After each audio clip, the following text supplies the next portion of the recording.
Hello everyone. सभी को नमस्कार, राम राम, हर हर महादेव, सत श्री अकाल। कैसे आप सभी? मैं उम्मीद करती हूँ बहुत बढ़िया होंगे। इसी के साथ मैं नीतू का आप सभी का स्वागत करना चाहूंगी आज के इस क्लास के अंदर, जिसमें केमिस्ट्री का एक बहुत ही इंपॉर्टेंट सेक्शन आज डिस्कस करने वाले हैं। आप देख करके ही समझ चुके होंगे। Today we are going to start with the organic chemistry. This is the branch of chemistry, यानी कि अगर हम बात करते हैं, ये रसायन विज्ञान की एक ऐसी शाखा है जिसको हम किस नाम से जानते हैं? ऑर्गेनिक केमिस्ट्री, या फिर अगर मैं कहूं तो कार्बनिक रसायन विज्ञान। अब इसके अंतर्गत हम किसके बारे में पढ़ते हैं? कार्बनिक रसायन विज्ञान की अगर हम बात करें तो बच्चा देखो, इसके नाम में ही आपको दिखाई दे रहा होगा। ठीक है, नाम अगर आप देखोगे ना, देखो, काम ऐसा करो कि नाम बन जाए।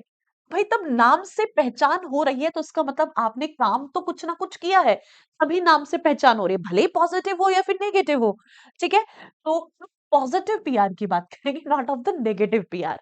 अब देखो, कार्बनिक रसायन तो नाम से ही इसकी पहचान हो रही है, यानी कि हम इस ब्रांच के अंदर ये रसायन विज्ञान की ऐसी शाखा होती है जिसके अंतर्गत बेसिकली हम ऑर्गेनिक कंपाउंड्स के बारे में पढ़ते हैं, जिसके अंतर्गत हम पढ़ते हैं कार्बनिक यौगिक की। अगर हम बात करते हैं कार्बनिक यौगिक, मैंने क्या कहा? नाम की काम ऐसा करो नाम से ही पहचान हो जाए, है कि नहीं?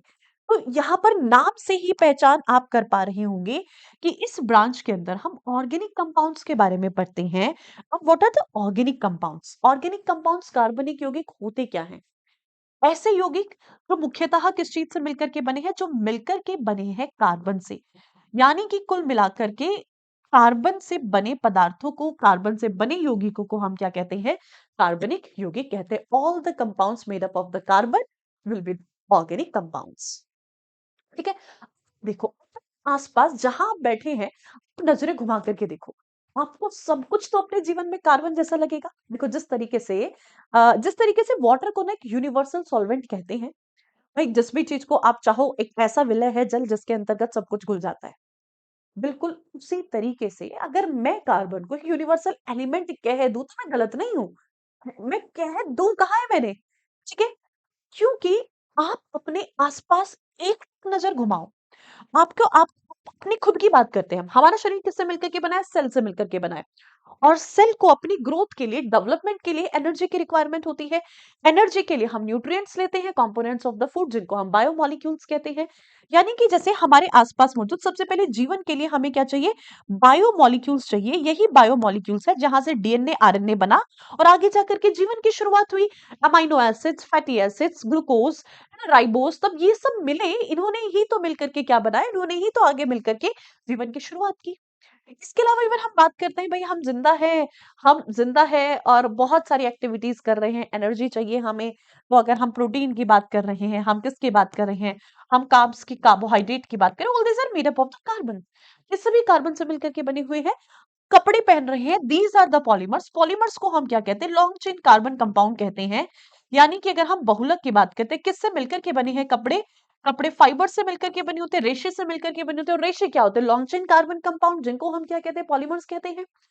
तो बहुत सिंपल सी बात ये है कि आप अपने आसपास देखो, आप अपने घर से, दोस्त के यहाँ पार्टी थी, आप दोस्त के यहाँ गए, बाइक पे गए, स्कूटी पे गए, तो आपकी स्कूटी में, बाइक पे क्या लगेगा? फ्यूल लगेगा, ईंधन लगेगा।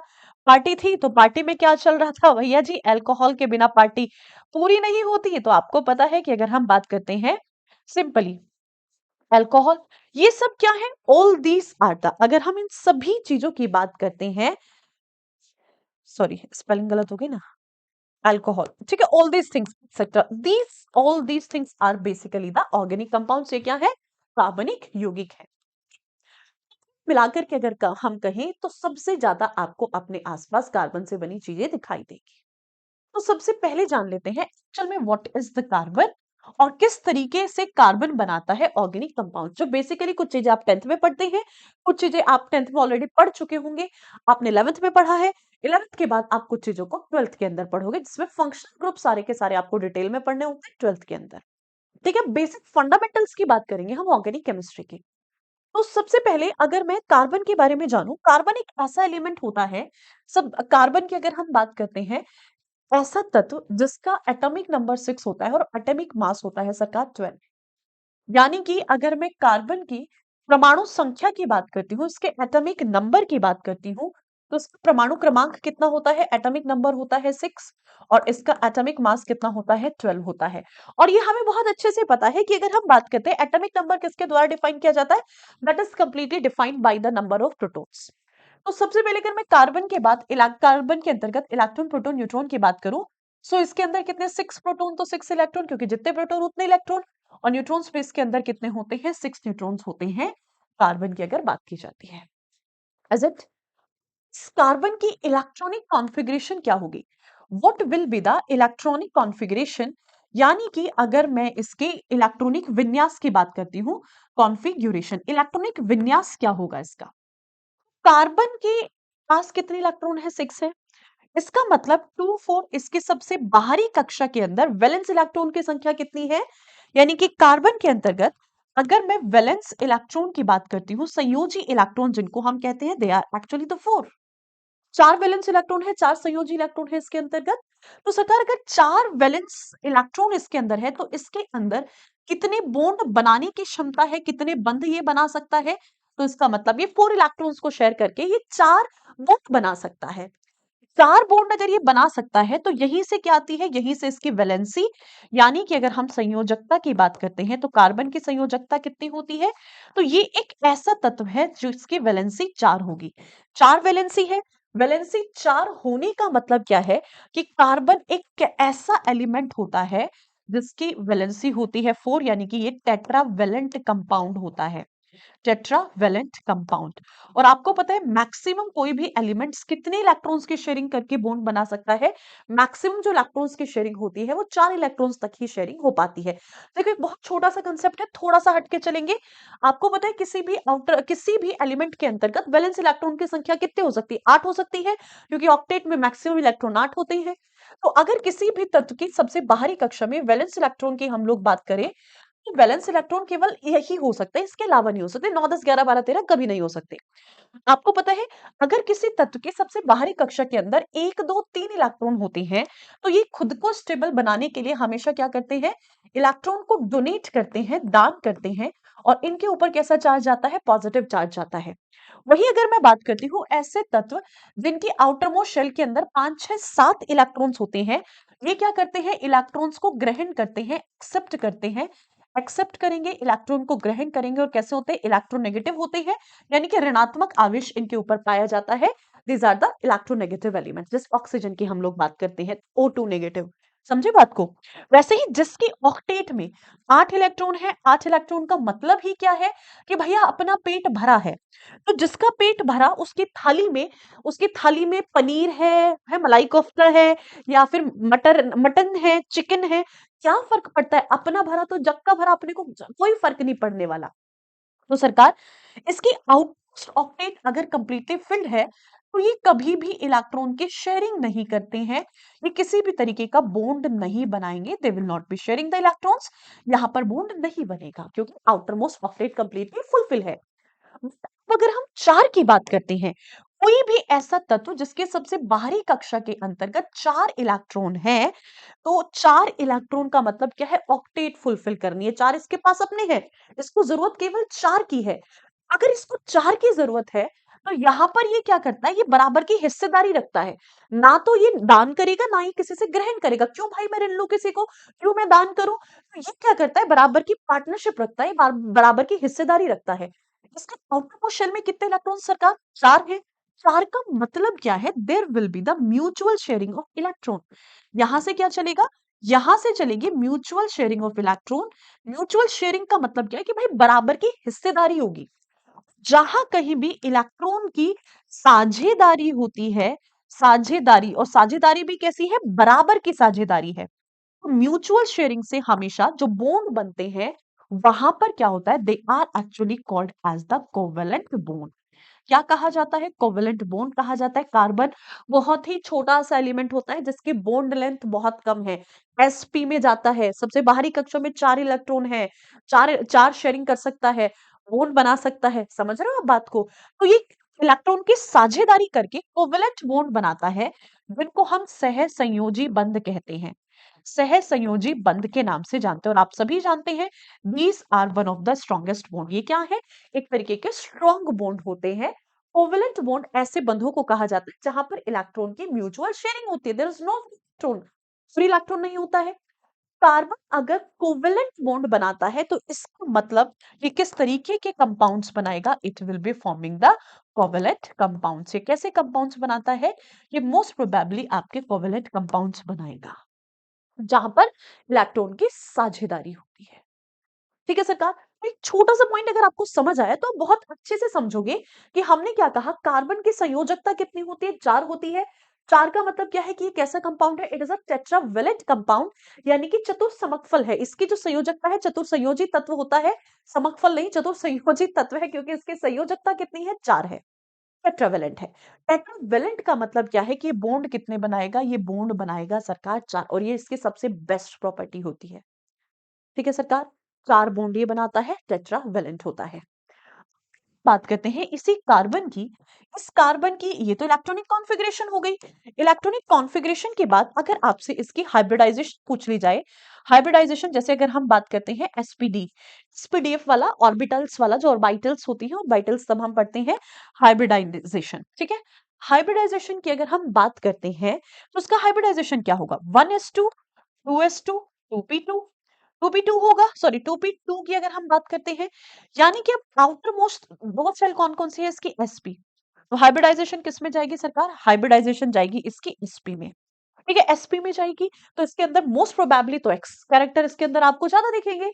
आप यहाँ पर S2S2 और 2p2 की अगर हम बात करते हैं, यानी कि इसके पास प्रोबेबिलिटी है ये क्या कर सकता है? 4 इलेक्ट्रॉन्स को शेयर करके ये बॉन्डिंग बना सकता है। 4 बॉन्ड बनाने की इसकी प्रॉपर्टीज है, चाहे आप KLMN से कर लो, चाहे आप SPDF से कर लो। Is it? So it is the tetravalent compound. समझ आई बात को? तो ये कुछ बेसिक प्रॉपर्टीज है कार्बन की। अगर हम बात करते हैं किस तरीके के बॉन्ड बनाता है कार्बन, ये भी आपको बात समझ आई होगी। कार्बन से बने हुए जो कंपाउंड्स होते हैं, मैंने कहा हमारे आसपास बहुत ज्यादा जो आपको कंपाउंड्स मिलेंगे, मोस्ट प्रोबेबली वो किससे बने हुए मिलेंगे? वो आपको कार्बन से मिलकर बने हुए मिलेंगे। ऐसी क्या यूनिक प्रॉपर्टीज है कार्बन के अंतर्गत? ऐसा क्या है कार्बन में कि भाई आप देखोगे तो आसपास कार्बन ही कार्बन नजर आता है आपको। तो एक चीज आप बड़े गौर से बड़े ध्यान से सुनना। अभी ऑर्गेनिक केमिस्ट्री शुरू करने से पहले मैं आपको बेसिक इंट्रोडक्शन दे रही हूँ, बहुत सारी चीजें। कार्बन इतना इंपॉर्टेंट है, हमने पढ़ा है एएमयू, तब हम मॉडर्न पीरियोडिक टेबल पढ़ते हैं। मॉडर्न पीरियोडिक टेबल के अंदर सरकार हम एटॉमिक मास पढ़ते हैं। बच्चा, जो एटॉमिक मास होता है यानी कि जिसको हम 1 एएमयू कहते हैं, 1 एएमयू, 1 एएमयू किसके बराबर होता है? 1 एटॉमिक मास यूनिट। 1 एएमयू किसी भी एटम का एटॉमिक मास डिफाइन किया गया, वो भी किसके बेसिस पे डिफाइन किया गया? वो भी कार्बन के 6 कार्बन का 612 का, अगर हम बात करते हैं 1/12 एटॉमिक मास से कंपेयर करके किसी भी एटम का एटॉमिक मास डिफाइन किया गया है। ठीक है। अगर हम 1 एएमयू की बात करते हैं, 1 एएमयू जो होता है दिस इज द 1 यूनिट, ये 1 यूनिट के बराबर होता है। किसी भी एलिमेंट के 1 यूनिट मास को डिफाइन किया गया है कार्बन के C612 आइसोटोप के 1/12 एटॉमिक मास से कंपेयर करके। समझे बात को? आप देख रहे हो, इसीलिए carbon is one of most important compound for us. Now what are the properties of the carbon? ये तो मैंने आपको बहुत बेसिक सी चीजें बताई है, ये आप बहुत पढ़ते हुए आ रहे हो, बचपन से आपने पढ़ी होंगी ये चीजें। ये आपने 9th 10th में भी आप पढ़ लेते हो, 11th में भी थोड़ा बहुत आप इसको पढ़ते ही है। तो चलिए, यहाँ पर एक मोस्ट प्रोबेबली सबसे पहले व्हाट आर द कैरेक्टर्स, मतलब कौन कौन से ऐसे इंपॉर्टेंट फैक्ट्स हैं सबसे पहली प्रॉपर्टी कार्बन की? इट इज हैविंग, एक तो ये टेट्रावेलेंट है, ये तो हम पढ़ ही चुके हैं। It is the tetravalent compound. Tetravalent होने के साथ साथ अगर मैं बात करती हूँ, टेट्रावेलेंट का मतलब क्या है? ये कैसा तत्व होता है? संयोजी तत्व है। चतुर संयोजी होने का मतलब क्या है? कि ये 4 बंध बनाता है। 4 बॉन्ड बनाने की इसके अंदर टेंडेंसी है। 4 बॉन्ड बना सकता है। 4 बॉन्ड बना सकता है, सो इसके अंदर एक और टेंडेंसी होती है। 4 बॉन्ड अगर ये बना पा रहा है, so it is basically also having the tendency to form multiple bond. 4 bond अगर ये बनाएगा तो इसके अंतर्गत ना मल्टीपल बॉन्ड्स बनाने की कैपेसिटी है, टेंडेंसी है। 4 इलेक्ट्रॉन शेयर कर सकता है। मल्टीपल बॉन्ड्स का मतलब क्या है? जैसे हो सकता है कार्बन कार्बन के बीच में सिंगल बॉन्ड है, फिर किसी भी दूसरे तत्व को कार्बन कार्बन। एक और प्रॉपर्टी इसकी बहुत important property is having the property of catenation. इसके अंदर कैटाइनेशन की पावर होती है, जिसको हम क्या कहते हैं? जिसको हम कहते हैं सेल्फ लिंकेज प्रॉपर्टी। यानी कि भैया इसको खुद से बहुत प्यार है ना, कर ले बंदे खुद से ही प्यार बंदिया। तो भैया इसको खुद से बहुत प्यार है, यानी कि इसके अंदर सेल्फ लिंकेज कैटाइनेशन की पावर होती है। इसका मतलब क्या है? It can form the long chain carbon compounds. ये क्या कर सकता है? लॉन्ग चेन कार्बन कंपाउंड्स बनाता है, कार्बन की लंबी श्रृंखलाओं से बने यौगिकों का ये निर्माण करता है। और एक्चुअल में दीज आर द पॉलीमर्स। इन्हीं को हम क्या कहते हैं? इन्हीं को हम पॉलीमर्स कहते हैं, इन्हीं को हम बहुलक कहते हैं। जैसे आपको पता है पॉलिथीन क्या है? पॉलीमर है। किससे बना है? इथीन से बना है, तो कार्बनिक कंपाउंड है। ऑर्गेनिक कंपाउंड हाइड्रोकार्बन है इथीन। इथीन की अगर हम बात करते हैं, ठीक है, जैसे सेल्यूलोज हो गया। सेल्यूलोज क्या है? प्राकृतिक कार्बोहाइड्रेट है। All these are the carbon के अंदर एक पावर है सेल्फ कैटाइनेशन, मतलब कैटाइनेशन सेल्फ लिंकेज की, अपने ही तत्वों के साथ लॉन्ग चेन बना लेना। कार्बन से कार्बन के बाद कार्बन, कार्बन के बाद कार्बन के बाद कार्बन के बाद कार्बन के बाद कार्बन, यही क्या है? इसकी सेल्फ लिंकेज प्रॉपर्टी है। This is actually self linkage property. समझे बात को?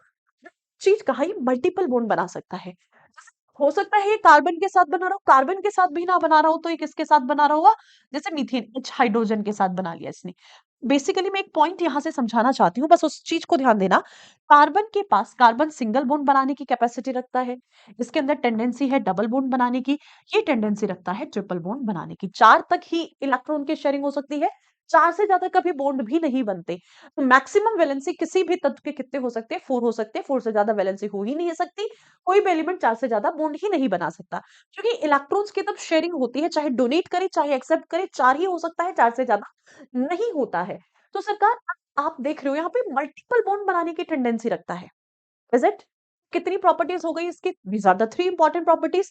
और अगर आपने ये 3 इंपॉर्टेंट प्रॉपर्टीज की बात कर ली है, तो भैया बहुत रह ही क्या गया है? अच्छा, वन मोर थिंग बहुत important, it can forms the isomers. इसके अंदर टेंडेंसी होती है आइसोमर्स बनाने की। फॉर एग्जाम्पल, आइसोमर्स हम सबसे पहले किसे कहते हैं? आइसोमर्स कहा जाता है ऐसे कंपाउंड्स को जिनके, अगर मैं बात करती हूँ, जिनका मॉलिक्यूलर फॉर्मूला सेम होता है, बट इनका जो स्ट्रक्चरल फॉर्मूला होता है दैट इज कंप्लीटली डिफरेंट। जैसे एक छोटा सा एग्जांपल लेते हैं, बेसिक एग्जांपल, अभी डिटेल में नहीं जाएंगे क्योंकि आइसोमरिज्म हमें अभी नहीं पढ़ना है। यहाँ पर एक छोटा सा पॉइंट, जैसे आपको पता है ग्लूकोज की अगर मैं बात करती हूँ, glucose is the isomer to the, glucose का आइसोमर कौन है? ग्लूकोज का आइसोमर है, आपको पता है, फ्रक्टोज। अगर हम फ्रक्टोज की बात करते हैं, फ्रक्टोज के साथ साथ इवन अगर हम बात करते हैं ग्लैक्टोज, ये हम पढ़ेंगे आगे, ये पढ़ते हैं हम। तो अगर मैं बात करती हूँ ग्लैक्टोज की, ग्लैक्टोज, फ्रक्टोज, इवन अगर मैं ग्लूकोज की बात करती हूँ, they are isomer to each other. हम बायोमोलिक्यूल्स में पढ़ते हैं इनको, बायोमोलिक्यूल्स में हम इनको डिस्कस करते हैं, तो हमने पढ़ा हुआ है कि भाई अगर ग्लूकोज की बात की जाती है, ग्लूकोज का फॉर्मूला C6H12O6। फ्रक्टोज का फॉर्मूला भी क्या होता है कि मैम C6H12O6 होता है। सिमिलरली अगर मैं बात करती हूँ, ग्लैक्टोज का फॉर्मूला भी क्या होता है? C6H12O6। सभी का अगर आप मॉलिक्यूलर फॉर्मूला देखोगे that is completely same. Same है, एक ही तरीके के कार्बोहाइड्रेट है, हेक्सोस कार्बोहाइड्रेट है, मोनोसेकेराइड्स हैं, ठीक है। तो अगर हम इनकी बात करते हैं, अब इनमें डिफरेंशिएट हम किसके बेसिस पे करेंगे? डिफरेंशिएशन होगा इनके स्ट्रक्चरल फॉर्मूला के बेसिस के, इनके अंदर पाए जाने वाले फंक्शनल ग्रुप के आधार पर हम इनको डिफरेंशिएट करते हैं। जैसे अगर हम ग्लूकोज की बात करते हैं, तो एल्डिहाइड फंक्शनल ग्रुप इसके अंदर होता है, इसमें CHO मिलेगा, इसमें क्या मिलेगा? कीटोन मिलेगा। लैक्टोज में कौन सा होता है? एल्डिहाइड होता है। बेसिकली अगर हम बात करते हैं, तो ये भी क्या है? ऑल दीज आर द कार्बनिक कंपाउंड्स। सभी के सभी क्या है? These are the organic compounds. ये क्या है? Carbon compounds. इनको कार्बनिक यौगिक हम कहेंगे, क्योंकि वे कार्बन से मिलकर के बने हुए हैं, ठीक है सरकार। कार्बन से मिलकर के बने हुए हैं। इसके अंदर कौन सा फंक्शनल ग्रुप है? It is having the aldehyde. इसके पास कौन सा है सरकार? एल्डिहाइड है। अगर हम बात करते हैं C6H12O6, इसके पास कौन सा होता है? It is having the ketone. और इनके रिप्रेजेंटेशन भी आपको याद होनी चाहिए, क्योंकि आगे जाकर के, तब आप 12th में पढ़ते हैं, 12th के अंदर कोई सारे फंक्शनल ग्रुप्स को बड़े ही डिटेल में पढ़ना होता है। तो वहां पे आपको लेकर के अल्कोहल से, ईथर से, इनकी पहचान क्या होती है, कैसे हम पहचानते हैं। जैसे एल्डिहाइड की पहचान किससे होती है सरकार? सीएचओ से आप पहचानते हो इसको। यानी कि अगर हम बात करते हैं कार्बन के, एक तरफ हाइड्रोजन और एक तरफ कोई भी चेन लगी होगी तो ये क्या है? ये आपका एल्डिहाइड है। अगर हम बात करते हैं सीएचओ, इज इट? जैसे कीटोन की अगर हम बात करते हैं, दोनों तरफ अगर चेन इसमें लगी है तो ये क्या है? कीटोन है। सिमिलरली इसमें भी कौन सा होता है? एल्डिहाइड होता है। मतलब की पोजीशन अलग होती है, ये अलग अलग कार्बन नंबर पर लगे हुए होते हैं। सो कार्बन के अंदर एक बहुत ही इंपॉर्टेंट प्रॉपर्टी होती है आइसोमर्स। ये आइसोमरिज्म शो करता है, आइसोमर्स बनाने की टेंडेंसी कार्बन के अंतर्गत है। देखो, जितनी ज्यादा वैरायटी उतने ही ज्यादा स्कोप होंगे हमारे पास। जैसे बायोलॉजी में हम पढ़ते हैं वेरिएशन। वेरिएशन क्यों जरूरी है? स्पीसीज को मेंटेन करने के लिए, ताकि हम किसी भी प्रजाति को संरक्षित कर सके। उसी लिए हमें क्या चाहिए? हमें वेरिएशन चाहिए, हमें भिन्नताएं चाहिए। कार्बन एक ऐसा तत्व है जो कि भिन्न भिन्न प्रकार के कंपाउंड्स बना सकता है, आइसोमर बना सकता है, एलोट्रॉप्स बना सकता है। बहुत सारी प्रॉपर्टीज है, कैटाइनेशन की प्रॉपर्टीज है। That's why it is very very important. ठीक है सरकार। इसके अलावा अगर मैं बात करती हूँ, the most and the most important point, ये एक ऐसा बहुत छोटा सा कंपाउंड है, बहुत छोटा सा एलिमेंट है। कंपाउंड कहूँ, कंपाउंड ना कह करके मैं एलिमेंट कहूँ, this is the very small atom. बहुत छोटा सा एलिमेंट है। ठीक है, स्मॉल एटम है कार्बन का। इतना स्मॉल है कि सबसे बाहरी कक्षा में 4 ही तो इलेक्ट्रॉन है इसके पास, 6 ही तो इसका एटॉमिक मास है। बॉन्ड लेंथ बहुत छोटी होती है। बॉन्ड लेंथ छोटी होती है, that's why it can form the strong bond. ये कैसे बॉन्ड बना सकता है? मैंने शुरुआत में ही आपको एक चीज बता दी है सरकार की। अगर हम कार्बन की बात करते हैं, कार्बन क्या करता है? इसके आउटर मोस्ट शेल में 4 इलेक्ट्रॉन्स होते हैं। ठीक है, कार्बन के पास कितने? 6 इलेक्ट्रॉन्स है। C6 ऐसे लिख लेती हूं मैं, 2 4।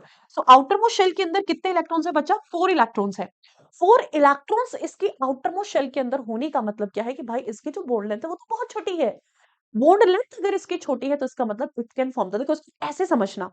मेरे पास मान लीजिए ये क्या है? ये एक कंपाउंड है, इज इट? ये क्या है? न्यूक्लियस है। This is the nucleus. ये किसी भी एटम का न्यूक्लियस है और यहाँ पर एक इलेक्ट्रॉन रिवॉल्व कर रहा है। ठीक है, ये जो है इलेक्ट्रॉन इसके चारों तरफ इस तरीके से रिवॉल्व कर रहा है, इसके चारों तरफ ये घूम रहा है, समथिंग लाइक दिस। ठीक है सरकार। अब ये इलेक्ट्रॉन इस न्यूक्लियस से जितना दूर जाएगा, इतना फोर्स ऑफ अट्रैक्शन कम, उतनी आसानी से मैं इसको तोड़ सकती हूँ, मैं इसको यहाँ से रिमूव कर सकती हूँ, मैं इसको यहाँ से हटा सकती हूँ। होगा इसको तोड़ना। जितने बड़ी डंडे उसको आसानी से तोड़ सकते हो। जितना इलेक्ट्रॉन पास में आएगा उतना एटॉमिक रेडियस इसका छोटा होता चला जाएगा, बॉन्ड लेंथ छोटी होती चली जाएगी ना। इसको जितना बड़ा आसानी से तोड़ सकते हो, जैसे जितना छोटा होता चला जाएगा उसको उतना ही मुश्किल हो जाएगा तोड़ना। फॉर एग्जाम्पल, मतलब ऐसे छोटा सा कोई भी एग्जाम्पल आप दे सकते हैं। मान लीजिए समथिंग लाइक दैट, कुछ इस तरीके से समझना कि भाई ये एक दिस कि मान लीजिए बॉन्ड लेंथ है, और ठीक है, यहाँ पे रखे कंपाउंड को मैं बहुत आसानी से तोड़ सकती हूँ, इसको बहुत आसानी से तोड़ा जा सकता है। मैं इसको तोड़ना शुरू कर तो मैं इसको बहुत आसानी से तोड़ सकती हूँ। अब मैं अगर इसको तोड़ना शुरू करूँ तो मुझे इसके लिए ज्यादा बॉन्ड एंथैल्पी की जरूरत होगी। मुझे यहाँ पे ज्यादा एनर्जी लगानी पड़ेगी टू ब्रेक दिस। तो जितनी छोटी बॉन्ड लेंथ होती चली जाएगी, जितना स्मॉल एटम होगा उतनी ही स्ट्रॉन्गेस्ट बॉन्ड बनाएगा। इलेक्ट्रॉन इलेक्ट्रॉन न्यूक्लियस के जितने पास होगा, एटॉमिक रेडियस जितना कम होगा, वो उतने ही स्ट्रॉन्ग बॉन्ड बनाएगा।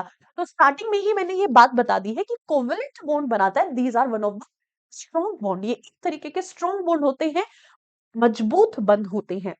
मोस्ट इंपॉर्टेंटली जो कार्बन होता है, it is the small atom.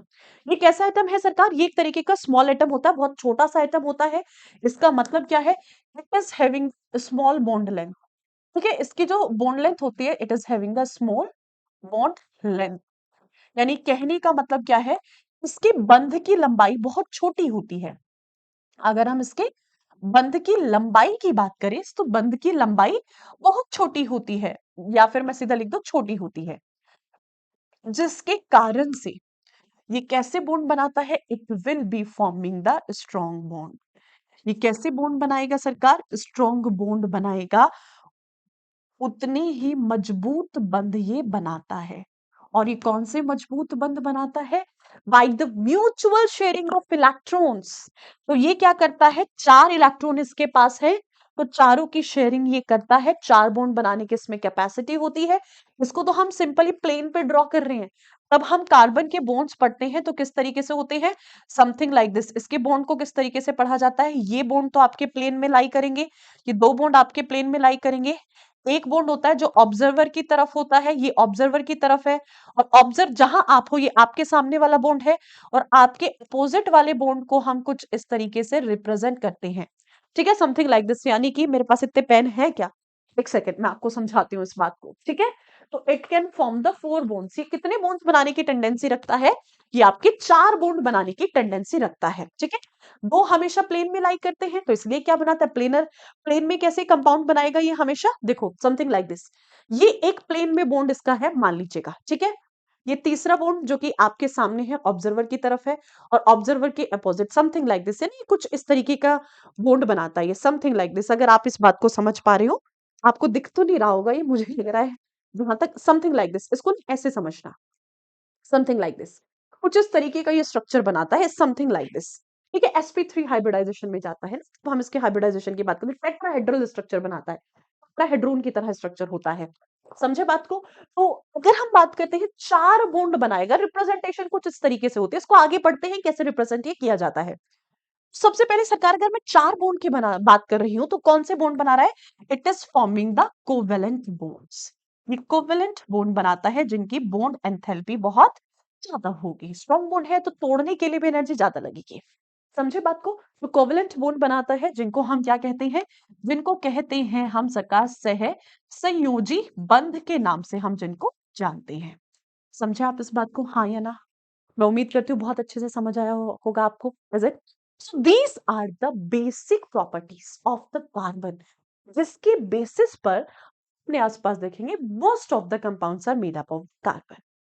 ठीक है, इसमें ना देखो मल्टीपल बॉन्ड बनाने की कैपेसिटी है ना इसके पास, तो ये कोई भेदभाव नहीं करता कि भाई मैं सिर्फ हाइड्रोजन के साथ, हाइड्रोजन तो उसका सबसे अच्छा दोस्त है, हमेशा इसके साथ रहने वाला ऐसा मित्र है इसका, जहां इसको जरूरत होगी वहां हाइड्रोजन इसको फटाक से मिल जाएगा, क्योंकि उसको भी एक इलेक्ट्रॉन की जरूरत है। ठीक है, अब ये नाइट्रोजन के साथ ये बॉन्ड बना सकता है, ऑक्सीजन के साथ ये बॉन्ड बना सकता है। इसके अंदर पावर होती है कि ये मल्टीपल बॉन्ड्स और मल्टीपल एलिमेंट्स के साथ ये बॉन्ड बना लेता है। ठीक है सरकार, ये था एक बेसिक इंट्रोडक्शन, हमने कार्बन के बारे में जाना, कार्बन की कुछ बेसिक प्रॉपर्टीज जानी। बात करेंगे, शुरुआत करेंगे हम ऑर्गेनिक केमिस्ट्री के बेसिक्स टॉपिक्स की। सबसे पहले अगर हम बात करते हैं, देखो थोड़ा सा मैं आपको हिस्ट्री में लेकर के चलूंगी। हिस्ट्री में कैसे लेकर के चलूंगी कि अगर हम ऑर्गेनिक कंपाउंड्स की बात करते हैं, तो सरकार ऑर्गेनिक कंपाउंड्स की शुरुआत कहाँ से हुई? आपने एक साइंटिस्ट के बारे में पढ़ा है कभी? ब्रिजीलियस के बारे में सुना है? बिल्कुल सुना होगा, नहीं सुना तो आज सुनिएगा।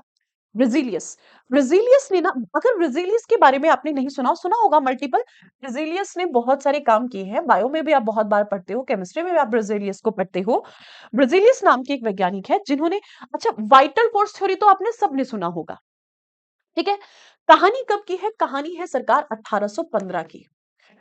1815 में एक वैज्ञानिक आते हैं जिनका नाम क्या है? ब्रिजीलियस। जिनका नाम है ब्रिजीलियस की अगर हम बात करते हैं, तो जो ब्रिजीलियस नाम के वैज्ञानिक है, इन्होंने क्या किया? इन्होंने एक्चुअल में ना, he has given the vital force theory. इन्होंने वाइटल फोर्स थ्योरी दी। अगर इस वाइटल फोर्स थ्योरी की हम लोग बात करें, इस सिद्धांत के अंतर्गत इन्होंने क्या कहा? इन्होंने कहा, मतलब ये आप सोच रहे हो, देखो कई बार क्या होता है, कुछ लोग ऐसे होते हैं, कुछ फिलोसोफर्स ऐसे होते हैं, तब वो अपनी फिलोसफी देकर के जाते हैं, उसमें कुछ ना कुछ ऐसा छिपा होता है। जैसे तंत्र विद्या है, आजकल एस्ट्रोलॉजी बहुत चल रहा है, तो एस्ट्रोलॉजी वाले बैठे होते हैं, भाई फलाना प्लेनेट ऐसे काम करेगा, फलाना प्लेनेट वैसे काम करेगा। तो आप सोच रहे हो, तो ये भी कुछ उसी मानसिकता के थे, तो इन्होंने डिवाइन एनर्जी की बात की थी। इन्होंने डिवाइन एनर्जी की बात की थी, इन्होंने डिवाइन पावर की बात की थी। डिवाइन शब्द समझते ही सारे एस्ट्रोलॉजी आपको याद आ जाएंगे, सारे एस्ट्रोलॉजर्स आपको याद आ जाएंगे। इन्होंने एक थ्योरी दी थी, वाइटल फोर्स थ्योरी। इस थ्योरी के अंदर, इस सिद्धांत के अंदर इन्होंने क्या कहा? इन्होंने कहा जितनी भी ऑर्गेनिक कंपाउंड्स है, वो कहाँ से बने हुए हैं? ऑर्गेनिक कंपाउंड्स की अगर हम बात करते हैं, वो वाइटल, जितने भी एनिमल्स होते हैं, एनिमल्स के द्वारा लगाए गए वाइटल फोर्स के कारण ही वो प्रोड्यूस हुए हैं, उनका निर्माण हुआ है। बात समझ आई? अभी नहीं आई होगी, अब आएगी। ठीक है, इन्होंने कहा दैट ऑर्गेनिक कंपाउंड्स, इन्होंने क्या कहा? इन्होंने कहा organic compounds can only form, when only form, भाई इनका निर्माण केवल केवल कैसे हो सकता है? थिंग कैन बी फॉर्म्ड, या फिर we can say that can organic compounds only can produce, only can be produced, only can, कैसे भी लिख सकते हो आप, only can be produced only can be produced by the animals. ठीक है, कहां से प्रोड्यूस कर सकते हैं हम? बाय द एनिमल्स, और we can say by the living organism, by the living organism through vital forces, through vital forces, और ये vital forces को इन्होंने divine power कहा, ठीक है, through the vital forces और divine power, vital force और we can say that through the divine power, divine power की बात इन्होंने यहाँ तक कर दी, देख रहे हो आप, डिवाइन डिवाइन डिवाइन दिव्य शक्ति की यहाँ पर बात हो रही है। तो ब्राजीलियस ने क्या कहा था 1815 में कि जी ऐसा है, जितने भी कार्बनिक यौगिक होते हैं वो केवल और केवल किससे, जो लिविंग ऑर्गेनिज्म है उनके द्वारा वाइटल फोर्स के थ्रू ही इनको प्रोड्यूस किया जा सकता है। They can be produce through the vital power, ये डिवाइन पावर के थ्रू, वाइटल फोर्स के थ्रू हम इनको प्रोड्यूस कर सकते हैं। ठीक है जी, कोई बात नहीं, कोई इन्होंने लेबोरेटरी में कोई एक्सपेरिमेंट तो किया नहीं था, इन्होंने तो एक फिलॉसफी दे दी थी, अपने विचार प्रकट कर दिए। अब ये इनके विचार तब तक सही रहे तक एक दूसरे वैज्ञानिक नहीं आते, फ्रेडरिक वुलर। बात कब की है? 1828। 1815 में इन्होंने जो फिलॉसफी दी, इनकी बात की भैया चलो मान लेते हैं तुम्हारी बात सही है, लेकिन इन्होंने कहा कि भाई ऑर्गेनिक कंपाउंड्स को आप लेबोरेटरी में नहीं बना सकते, they can not be produced in the laboratory, आप लेबोरेटरी में केमिकल्स वगैरह का इस्तेमाल करके नहीं बना सकते, केवल लिविंग ऑर्गेनिज्म प्रोड्यूस कर सकते हैं ऑर्गेनिक कंपाउंड्स को। ठीक है, जैसे हमारा मलमूत्र है ना, मतलब कुछ इस तरीके से समझ लो। अगर हम बात करते हैं 1815 के बाद 1828 में, ये कुछ बहुत इंपॉर्टेंट डेट्स मैं आपको बता रही हूँ। ये डेट इसलिए इंपॉर्टेंट है क्योंकि मैं बात करती हूँ ग्रुप डी से लेकर के। मैंने ऑब्जर्व किया है कि आज 11th में पढ़ रहे हो, 12th में फाउंडेशन में अगर आप पढ़ रहे हो बच्चा, 11th 12th फाउंडेशन से लेकर के आप आगे जाकर के 11th 12th पे तो आपकी कहानी नहीं रुकेंगी ना। किसी को एनडीए में जाना होगा, किसी को सीडीएस में जाना होगा, किसी को फ्लाइंग ऑफिसर बनना है, आकर के ना आप कॉम्पिटिटिव वर्ल्ड में जाओगे। तब आप कंपटीशन की दुनिया में निकलोगे ना, तो आपको पता है ग्रुप डी से लेकर के यूपीएससी तक के सबसे ज्यादा क्वेश्चन ऑर्गेनिक केमिस्ट्री में अगर क्वेश्चन पूछता है तो यही क्वेश्चन आपसे सबसे ज्यादा पूछा गया है। कौन सा? Which is the first organic compound, सबसे पहला वैज्ञानिक आते हैं जिसका नाम फ्रेडरिक वुलर। फ्रेडरिक वुलर की अगर हम बात करते हैं तो सरकार ये एक ऐसे वैज्ञानिक जिन्होंने क्या किया, उन्होंने रसायन से मतलब जो क्लास के अध्यक्ष है, ये तो क्या बात करो, आओ हम बना के दिखाते हैं। आप थ्योरेटिकल चीजें हम उसको प्रैक्टिकल ग्राउंड पर लेकर के आते हैं, हम प्रैक्टिकलिटी के साथ बात करेंगे।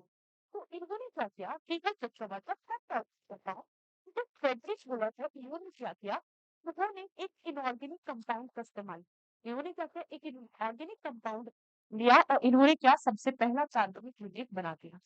फ्रेडरिक वुलर ने क्या किया, he has discovered the first organic compound, he has discovered the first organic compound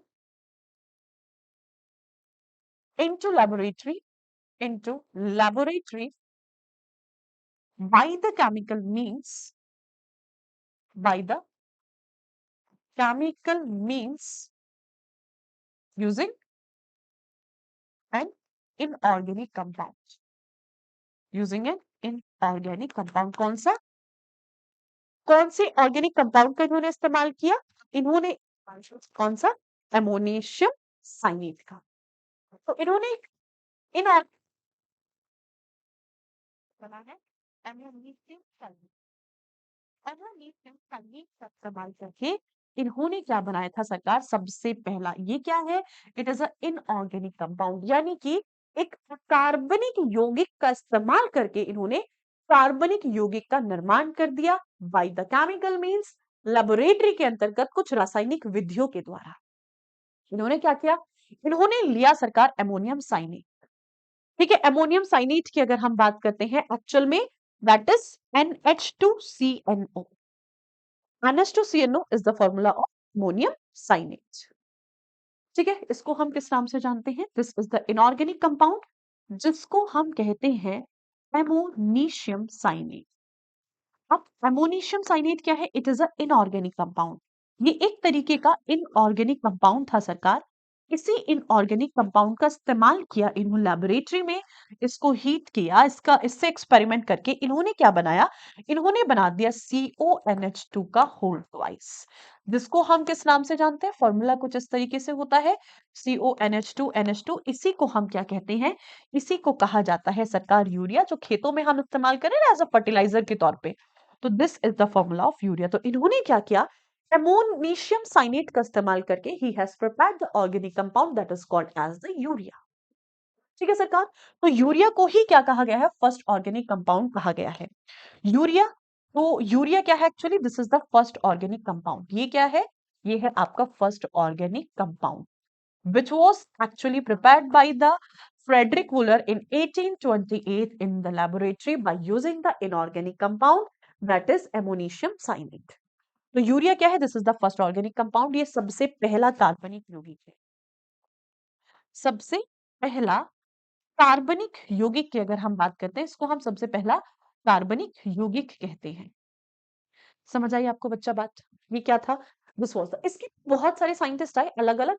ये सबसे इंपॉर्टेंट क्वेश्चन है एग्जाम पॉइंट ऑफ व्यू से। अगर मैं बात करती हूँ, जितने भी कॉम्पिटेटिव एग्जाम्स में जाओगे, आपसे कैसे कैसे क्वेश्चन पूछ सकते हैं, which is the first organic compound that is the urea, discovered by the Wular. कहां पर किया गया, लेबोरेटरी के अंदर प्रिपेयर किया गया, किससे किया गया, इनऑर्गेनिक कंपाउंड अमोनिशियम साइनेट से इसको प्रिपेयर किया गया है। ठीक है सरकार। इसके बाद दूसरे साइंटिस्ट आते हैं कोल्बे, जिन्होंने सेकंड ऑर्गेनिक कंपाउंड बनाया। ये फर्स्ट ऑर्गेनिक कंपाउंड था। तो आपसे पूछा जाएगा which was the first organic compound जो अपने ही एलिमेंट से बनाया गया था। सेकंड ऑर्गेनिक कंपाउंड जो बना, अब ये कोल्बे नाम के एक वैज्ञानिक थे, जिन्होंने सबसे पहले किसको बनाया, इन्होंने बनाया था एसिटिक एसिड को। ठीक है, ही has prepared the acetic acid. Second organic compound किसने बनाया, कोल्बे। सेकंड ऑर्गेनिक कंपाउंड कौन सा था, सबसे पहले तो आपको ये पता होना चाहिए, एसिटिक एसिड। एसिटिक एसिड, इसी को हम किस नाम से जानते हैं, इथेनॉइक एसिड। सिरके में आपको कुछ याद आया, एसिड बेस एंड सॉल्ट हम पढ़ते हैं, एसिड बेस एंड सॉल्ट में बहुत बार पूछा जाता है what is the formula of vinegar, vinegar के अंदर क्या पाया जाता है। तो एसिटिक एसिड क्या होता है, एक्चुअल में this is the ethanoic acid. इसको हम किस नाम से जानते हैं, इथेनॉइक एसिड के नाम से जानते हैं। फॉर्मूला क्या होगा, CH3COOH, क्योंकि ऑइक एसिड है, कार्बोक्सिलिक ग्रुप है। देखो, देख रहे हो आप ऑर्गेनिक केमिस्ट्री को, तब आप पढ़ना शुरू करोगे ना, बच्चे बहुत डरते हैं ऑर्गेनिक केमिस्ट्री से। और मुझे ये लगता है कि अगर आपने इसको बहुत अच्छे से समझ लिया ना बच्चा, तो मैं यकीन मानना आपको बहुत मजा आएगा इसको पढ़ने में। ठीक है, बहुत ही मजा आपको आएगा इसको पढ़ने में। देखो, मेरा फेवरेट टॉपिक है एटॉमिक स्ट्रक्चर, मुझे सबसे ज्यादा पसंद है एटॉमिक स्ट्रक्चर। बट तब मैं ऑर्गेनिक में घुसती हूँ ना भाई, क्या मजा आता है ऑर्गेनिक पढ़ने में। चलो देखो, C3COOH यानी कि क्या है, फंक्शनल ग्रुप आ गया। और कौन सा फंक्शनल ग्रुप आ गया सरकार, COOH, कार्बोक्सिलिक एसिड, कार्बोइक एसिड, इसीलिए क्या कहा इसको, बोइक एसिड।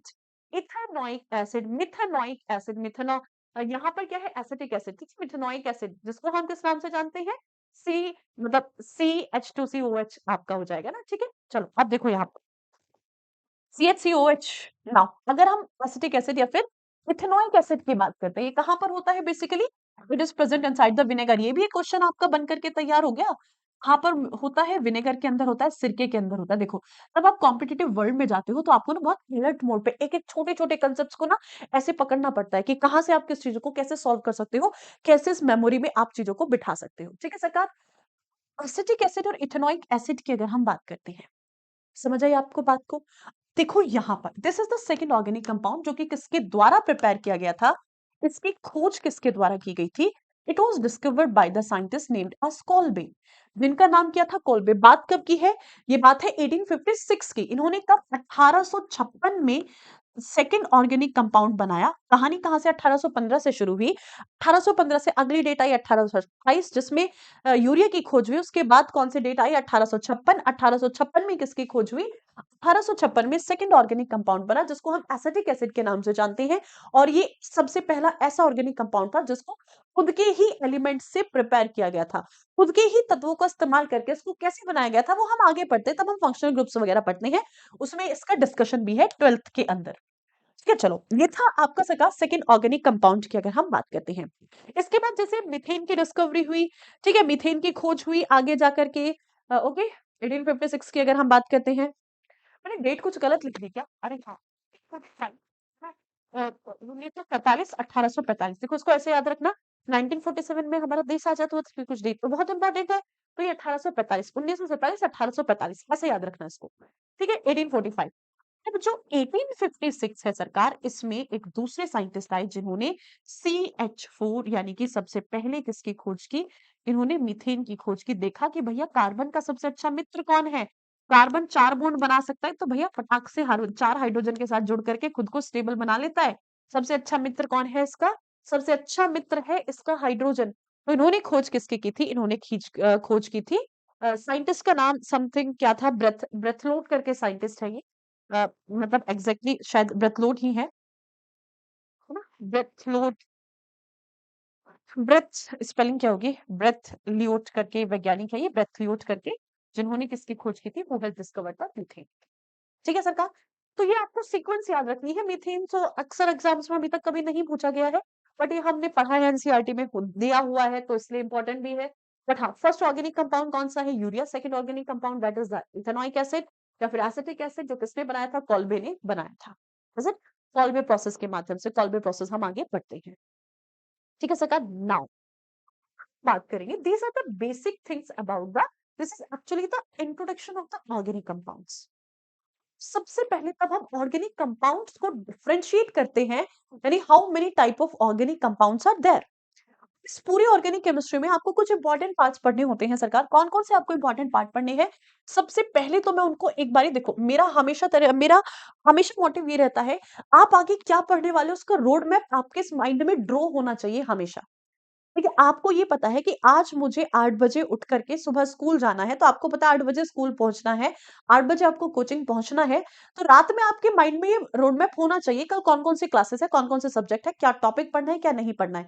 उसके बिना चीजें यूजलेस है। तो सिमिलरली कि जिस तरीके से अगर आप किसी चैप्टर को पढ़ने जा रहे हो, तो आपके पास एक रफ रोड मैप होना चाहिए, इस चैप्टर के अंदर आपको क्या-क्या चीजें पढ़नी है, what you are going to study. ठीक है सरकार।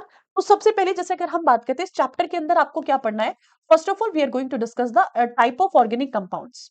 हमें क्या करने हैं, पढ़ने हैं इसके अंदर टाइप ऑफ ऑर्गेनिक कंपाउंड। जैसे अब हम ऑर्गेनिक कंपाउंड्स को डिफरेंशिएट करते हैं, यानी कि इनको क्लासिफाइड करते हैं, तो किस बेसिस पे, साइक्लिक और असाइक्लिक बेसिस पे हमने डिफाइन किया है। कुछ होते हैं जो कि ओपन चेंज होते हैं, जिनको हम क्या कहते हैं, असाइक्लिक कहते हैं। कुछ कैसे होते हैं, साइक्लिक होते हैं, यानी कि क्लोज रिंग चेन बनाते हैं। अब जो साइक्लिक होते हैं उसमें भी कैसे होते हैं, कुछ होमोसाइक्लिक होते हैं, कुछ हेटेरोसाइक्लिक होते हैं। हेटेरो का मतलब क्या होता है, अलग अलग साइकिल्स जिसमें लगी होती है, अलग अलग चेन होगी, है ना। कुछ होते हैं जो होमोसाइक्लिक होते हैं, सेम साइकिल से बने होते हैं, जैसे बेंजीन की अगर हम बात करते हैं, समथिंग लाइक दिस, जैसे साइक्लोप्रोपेन वगैरह हो जाए। इसमें भी तब हम किसकी बात, होमोसाइक्लिक की बात करते हैं। होमोसाइक्लिक आगे जाकर के डिवाइड होते हैं किसमें, जैसे बेंजोइड होते हैं, नॉन बेंजोइड होते हैं। इस तरीके से हमें क्या पढ़ना है, इसमें सबसे पहले हमें पढ़ना है यहाँ पर classification organic compound, type of organic compounds को हम कैसे डिफाइन करेंगे। दूसरा, मोस्ट प्रोबेबली सारे ऑर्गेनिक कंपाउंड्स के बाप कौन है, फंक्शनल ग्रुप्स। किसके अंदर आते हैं, बेसिकली हाइड्रोकार्बन्स की अगर हम बात करते हैं, हाइड्रोकार्बन्स में सबसे सिंपल डिवीजन आपको पढ़ना है, जो आप 10th एनसीईआरटी में भी पढ़ते हो, जिसमें आपको ऑर्गेनिक और इनऑर्गेनिक, जिसमें आपको सैचुरेटेड और अनसैचुरेटेड हाइड्रोकार्बन्स पढ़ने होते हैं, संतृप्त और असंतृप्त हाइड्रोकार्बन्स आपको पढ़ने होते हैं। और ये मान लो पूरे ऑर्गेनिक केमिस्ट्री के बाप है, सैचुरेटेड और अनसैचुरेटेड हाइड्रोकार्बन्स। ठीक है। तो आपको सबसे इंपॉर्टेंट, और मैं हमेशा कहती हूँ कि आप ऑर्गेनिक कंपाउंड्स को सबसे बाद में पढ़ना शुरू करो। अगर हाइड्रोकार्बन्स क्लियर है तभी आप ऑर्गेनिक कंपाउंड्स के साइक्लिक असाइक्लिक को डिफरेंशिएट कर पाओगे। तब तक आपको नहीं पता एल्केन्स क्या है, एल्कीन्स क्या है, एल्काइंस क्या है, एरीन्स हम किसे कहते हैं, तब तक नहीं कर पाओगे आप सरकार। चलेगा, तो हाइड्रोकार्बन्स आपको पढ़नी है।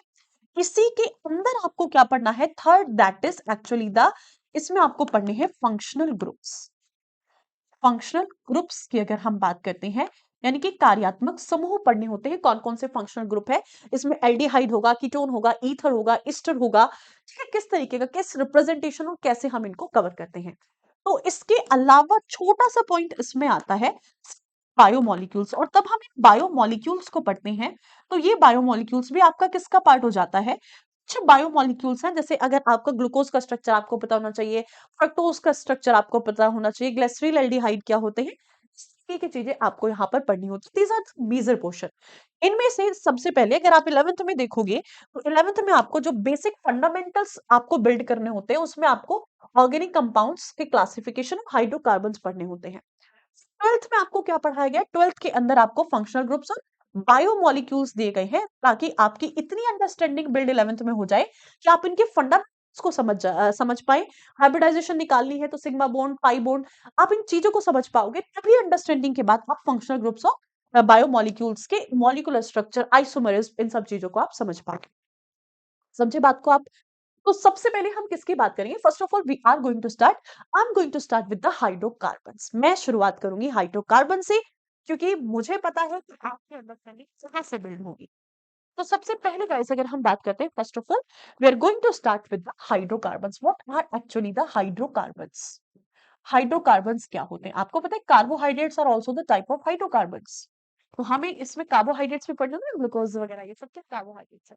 हाइड्रोकार्बन्स, देखो आप नाम में ही देख पा रही हो, मैंने क्या कहा, पूरी ऑर्गेनिक केमिस्ट्री की बात यही है। तो बच्चा आपको अगर जानना है साइक्लिक असाइक्लिक के बारे में, तो पहले पहले बच्चों को पढ़ने के लिए पिता के बारे में तो पता होना चाहिए, तभी तो बच्चों के ट्रेड समझ पाओगे। तो पहले किसके, पिताजी के ट्रेड्स पे चलते हैं, हाइड्रोकार्बन्स को समझते हैं। ठीक है, आपने ये 10th में पढ़ भी लिया होगा, जिस बच्चे का बेसिक क्लियर नहीं है तो उसको दोबारा ही पढ़ना पड़ेगा। हाइड्रोकार्बन्स मतलब रिवाइज करना पड़ेगा, हाइड्रोकार्बन्स होते क्या है। सो ऐसे कंपाउंड्स, देखो हाइड्रो प्लस कार्बन, ये दो शब्दों के कॉम्बिनेशन से मिलकर के बना शब्द है हाइड्रो प्लस, अगर मैं बात करती हूँ कार्बन, तो हाइड्रा प्लस कार्बन है। हाइड्रोकार्बन्स की अगर हम बात करते हैं, हाइड्रो का मतलब क्या है, जल, वाटर प्लस कार्बन से मिलकर के बने तत्व। ठीक है, these are called as water plus carbon, यानी कि कुल मिलाकर के अगर मैं कह दूं तो किस चीज से मिलकर के बने, CHO, कार्बन हाइड्रोजन ऑक्सीजन से मिलकर बने जो तत्व होते हैं उनको हम क्या कहते हैं, they are called as hydrocarbons. ठीक है, हाइड्रो प्लस कार्बन, हाइड्रो का मतलब क्या है, हाइड्रोजन। बेसिकली अगर मैं बात करती हूँ, यहाँ पर हाइड्रो का मतलब ही क्या है, हाइड्रोजन। क्लासिफाई करते हैं तो दो मेन एलिमेंट रखे जाते हैं यहाँ पर, कार्बन और हाइड्रोजन। ठीक है, ऑक्सीजन हटाओ, ऑक्सीजन भी अगर हटाओगे तो ये तो कार्बोहाइड्रेट्स भी होते हैं। सिंपली तब हम बात करेंगे, हम यहाँ पर बात करेंगे कि सरकार हाइड्रोजन प्लस कार्बन से मिलकर के बने जो तत्व होते हैं उन्हीं को हम क्या कहते हैं, हाइड्रोकार्बन्स कहते हैं। ये इनकी पहचान है। अणु वगैरह तो बाद में इसमें मतलब ये सेकेंडरी होते हैं जो बाद में ऐड होते रहेंगे फंक्शनल ग्रुप्स के बेसिस पे। रूट को डिफाइन करेंगे इसके, SBRF हम पढ़ते हैं, SBRF में कि भाई कौन से सब्स्टिट्यूट होते हैं, कौन से रूट होते हैं। SBRF में CH क्या है एक्चुअल में गाइस, तो भाई गाइस ये है आपके रूट ऑफ द हाइड्रोकार्बन्स, इन्हीं से मिलकर के हाइड्रोकार्बन्स बने हैं, हाइड्रोजन प्लस कार्बन। समझे बात को आप? देखो जो हाइड्रोकार्बन्स होते हैं कितने टाइप के होते हैं, how many type of hydrocarbons are there? आपको पता है देयर आर टू टाइप्स, ये दो प्रकार के होते हैं। कौन-कौन से 2 प्रकार के होते हैं कि मैम, एक होते हैं सैचुरेटेड और एक होते हैं सैचुरेटेड की अगर हम बात करते हैं। एक होते हैं जिनको हम कहते हैं सैचुरेटेड हाइड्रोकार्बन्स, और दूसरे कौन से होते हैं सरकार, second one that is actually the unsaturated hydrocarbons. एक को कहा जाता है संतृप्त हाइड्रोकार्बन और दूसरे क्या कहलाते हैं आपके, असंतृप्त हाइड्रोकार्बन्स कहलाते हैं। सैचुरेटेड और अनसैचुरेटेड की अगर हम बात करते हैं, इनको क्या कहा जाता है, संतृप्त हाइड्रोकार्बन हम कहते हैं। और आपके जो अनसैचुरेटेड होते हैं ये क्या कहलाते हैं, ये कहलाते हैं असंतृप्त हाइड्रोकार्बन। अब इनकी पहचान कैसे होगी, किसके बेसिस पे हमने इनको सैचुरेटेड कहा, किसके बेसिस पे हमने इनको अनसैचुरेटेड कहा। तो सबसे पहले हमने कार्बन की टेट्रावेलेंसी प्रॉपर्टी पढ़ चुके हैं कि कार्बन टेट्रावेलेंट है, यानी कि 4 बॉन्ड बनाएगा। If all the 4 valencies of carbon are occupied by the single bond, carbon की अगर चारों की चारों संयोजकताएं, चारों वैलेंसी सिंगल बॉन्ड ऑक्यूपाई करता है, so such compounds are called as saturated. ठीक है, मैंने क्या कहा, all the 4 valencies of carbons are occupied by single bond, such organic compounds or such hydrocarbons are called as saturated hydrocarbons। जहां पर carbon की जो चारों वैलेंसीज है, कार्बन की valency they are either occupied by the double bond और may be by the triple bond, और we can say that by the alternate double single double single double triple, इस type से अगर alternate में बना है, so these are called as the unsaturated hydrocarbons. समझे बात को आप? तो ये क्या है, ये कहलाते हैं आपके अनसैचुरेटेड। इनको क्लासिफाई किया जाता है, सबसे पहले तो आपको ये बात समझ आई होगी, सैचुरेटेड और अनसैचुरेटेड को क्लासिफाई करते हैं। यानी कि अगर मैं सैचुरेटेड और अनसैचुरेटेड हाइड्रोकार्बन्स को क्लासिफाई करूं, सैचुरेटेड और अनसैचुरेटेड हाइड्रोकार्बन्स को अगर मैं क्लासिफाई करती हूँ, बहुत बेसिक सी चीजें आप ध्यान रखिएगा। सैचुरेटेड में सबसे पहला जो डिवीजन आता है सरकार, वो आता है एल्केन का, that is of the alkene. ठीक है, ये इनका नामकरण है एल्केन, जैसे आईयूपीएसी नॉमेनक्लेचर हम पढ़ते हैं ऑर्गेनिक केमिस्ट्री में, that is the main root of the organic. अब अगर हम बात करते हैं अनसैचुरेटेड, सैचुरेटेड में आते हैं एल्कीन, एल्कीन के बाद दूसरे कौन से पढ़ने हैं आपको, एल्काइन, और एल्काइन के बाद तीसरे कौन से पढ़ने होते हैं आपको, एरोमेटिक। ठीक है, एरोमेटिक को हम क्लासिफाई ऑर्गेनिक में भी करते हैं, आपको पता है साइक्लिक जो होता है एरोमेटिक, एरोमेटिक और नॉन एरोमेटिक होते हैं। ठीक है, एरोमेटिक और नॉन एरोमेटिक का क्लासिफिकेशन हम कहाँ, हम ऑर्गेनिक केमिस्ट्री पढ़ते हैं तभी भी हम इनको करते हैं। देखो एल्कीन्स क्या है, hydrocarbons in which all the four valencies are occupied by the single bond. जहां पर वैलेंसीज डबल बॉन्ड के द्वारा ऑक्यूपाई होती है उनको हम एल्कीन कहते हैं, और जहां पर वैलेंसीज तीन बॉन्ड के द्वारा ऑक्यूपाइड होती है they are called as alkyne. और जहां पर आपकी अल्टरनेट सिंगल डबल बॉन्ड या फिर ये कैसे होते हैं, साइक्लिक कंपाउंड होते हैं। ठीक है, कैसे होते हैं, साइक्लिक कंपाउंड है, क्लोज्ड चेन में जो क्लोज्ड होते हैं उनको हम एरोटिक एरोमेटिक कहते हैं। इनको हिंदी में कहा जाता है सुगंधित। समझ रहे हो आप, नाम से आपको समझ जाएगा, जिन जिन भी कंपाउंड्स में से स्मेल आती है, खुशबू आती है, गंध आती है, वो सब क्या है, एरोमेटिक है। जैसे परफ्यूम हो गया, ईथर हो गया, ये सब क्या आते हैं, अरोमा, जिनके अंदर अरोमा होता है। अरोमा शब्द ही कहां से आया, एरोमेटिक से आया। रोज गिव द अरोमा, धूप बत्ती, अगरबत्ती, फिनोफ्थलीन, ये सब क्या है, एरोमेटिक है। फिनॉल की अगर हम बात करते हैं, खुशबू आती है, पोछा लगाए तो खुशबू आ जाती है। ठीक है, एल्कीन एल्कीन एल्काइन एरोमेटिक, समझे बात को। देखो इनका जनरल फॉर्मूला क्या होता है, what is actually the general formula. सबसे पहले अगर हम एल्कीन की बात करते हैं तो एल्कीन का जनरल फॉर्मूला क्या होता है, आपको पता है, CnH2n plus, this is the general formula, ये है एल्केन्स का। अच्छा, जनरल फॉर्मूले से पहले इनको और कुछ नाम दिए गए हैं, पहले इनके नाम की बात करते हैं। इनको दूसरे किन नामों से जाना जाता है, अदर नेम की अगर हम बात करते हैं, एल्केन्स को और किस नाम से जाना जाता है, ये सीधा डायरेक्ट एग्जाम्स में आपको क्वेश्चन भी मिलेगा। Alkanes are also called as the paraffins, इनको हम पैराफिन्स भी कहते हैं। अगर हम अल्कीन्स की बात करते हैं, they are also called as the olefins, इनको हम ऑल्फिन्स भी कहते हैं। और सरकार एल्काइंस जो होते हैं, they are called as acetylene, इनको हम एसिटाइलिन कहते हैं। Aromatic are also called as the arene. तो कहीं पर एरीन लिखा हो तो एरोमेटिक है, ठीक है, कहीं पर एसिटाइलिन लिखा हो तो एसिटाइलिन्स कौन है, एल्काइन है। ठीक है, यानी कि ट्रिपल बॉन्ड है। और आपके एल्कीन लिखी हो तो डबल बॉन्ड है, पैराफिन्स है तो सिंगल बॉन्ड है। इनकी पहचान किसके किसके आधार पर होती है, जिसके पीछे एन लगाओ, सफिक्स के बेसिस पर, यानी कि इनकी पहचान की जाती है एन। इनके लिए सफिक्स कौन से यूज होते हैं, अगर हम सफिक्स की बात करते हैं तो एल्केन के लिए सफिक्स कौन सा यूज होता है, एन। पैराफिन्स के पीछे एन लगा होता है, methane, ethane, propane, butane, pentane, hexane, इनके पीछे क्या लगा है, देखो इन लगा है, इनकी पहचान होती है इन के माध्यम से। आगे तब मैं नॉमेनक्लेचर बताऊंगी, उसमें बहुत अच्छे से समझाएंगे। तो यहाँ पर देखो एसिटाइलिन, एसिटाइलिन की पहचान जहां पर ट्रिपल बॉन्ड आ जाएगा उसकी पहचान होती है, पीछे आइन लगा होता है, इथाइन, इथाइलिन, इथाइन। ठीक है, एरोमेटिक में क्या लगा होता है, एरीन की अगर हम बात करते हैं, इसमें साइक्लो आ जाता है, जैसे साइक्लोप्रोपेन की अगर हम बात करते हैं, इसके पीछे क्या आता है, जैसे साइक्लोप्रोपेन हो गया, इन हो गया, बॉन्ड के बेसिस पे इनको हम नाम देते हैं। ठीक है सरकार, इन तीनों की मेनली पहचान ये होती है। वहां पर एरोमेटिक में क्या होता है, साइक्लिक आ जाता है, जैसे साइक्लिक प्रोपेन, साइक्लोप्रोपेन हो गया, बस साइक्लिक शब्द आ जाएगा, साइक्लिक शब्द यहाँ पर आ जाएगा। साइक्लिक है ना, प्रोपेन जो सफिक्स होगा एन, इन, आइन, तो इसी बेसिस पे होगा कि कौन से बॉन्ड है, बट इनकी पहचान साइक्लिक कंपाउंड्स के फॉर्म में होती है। क्लोज चेन, अब देखो इनका जनरल फॉर्मूला क्या है। Now we will be talking about the general formula, इनका जो सामान्य सूत्र होता है, एल्कीन्स की बात करती हूँ, CnH2n plus 2, this is the general formula of the alkene. Alkenes का जनरल फॉर्मूला क्या होता है, एल्कीन्स की पहचान होती है CnH2n से, CnH2n। और आइन को हम क्या कहते हैं, आइन को कहा जाता है, देखो n की जगह हम 2 लिख दिए हैं जनाब, करेक्ट दिस CnH2n। यहाँ पे कौन आता है, CnH2n माइनस 2 की अगर हम बात करते हैं, एसिटाइलिन। वही अगर मैं बात करती हूँ जो साइक्लिक होते हैं इनकी, CnHn माइनस 6, ठीक है, C6H6 के, CnHn H2n-6, ठीक है, जैसे C6H6। तो आपको समझ आ गया एग्जाम्पल क्या है इसके। अगर हम बेंजीन की बात करते हैं, बेंजीन का सूत्र क्या होता है, C6H6। अब इनके एग्जाम्पल्स देखो, एग्जाम्पल्स की अगर हम बात करते हैं, what will be the examples. इनके एग्जाम्पल क्या है, सबसे पहले यहां पर क्या है, CnH2n यानी कि CH4, CN2 प्लस 2 CH4, ये क्या है, मीथेन। फर्स्ट कंपाउंड है ये, ठीक है, ध्यान रखना।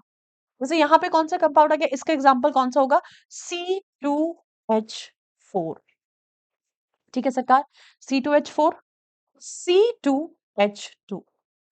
और आपका एरोमेटिक में कौन आ गया, बेंजीन C6H6, जिसको हम जानते हैं बेंजीन के नाम से।